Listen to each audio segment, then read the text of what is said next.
Hindu college में जब आया तो मुझे यह 3 उपलब्धियां हुई। सबसे पहली उपलब्धि ये हुई कि जो अब मेरी पत्नी है वो यहाँ पढ़ती थी। तो उस समय वो भी यहाँ थी, मुझसे 1 साल जूनियर थी।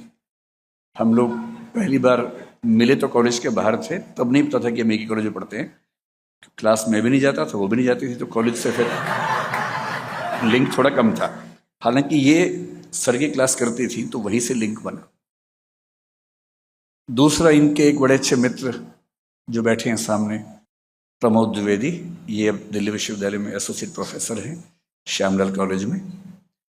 तो तरुणा जो मेरी पत्नी है और प्रमोद ये बैचमेट से इसी कॉलेज में थे, तो इनके थ्रू प्रमोद से मिलना हुआ।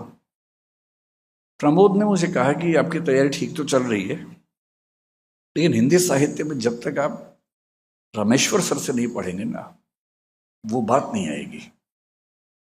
इस बात की तस्दीक मेरी अब जो धर्मपत्नी है, उस समय धर्म प्रेमिका थी, उन्होंने भी की। तो उन्होंने भी इस बात की तस्दीक की। तो जब इन्होंने बार बार जिद की, मैंने कहा देखो मुझे क्लास में जाके नींद आती है, नहीं मैं झेल पाता हूँ क्लास कोई भी। मैं कई टीचर से पढ़ के इतनी अरुचि डेवलप कर चुका था कि इच्छा नहीं होती थी क्लास में जाने की। इन्होंने बहुत जोर दिया कि नहीं, एक बार आप एक क्लास कर लीजिए, अच्छा लगेगा। वो टॉपिक पढ़िए जो यूपीएससी में भी आता है।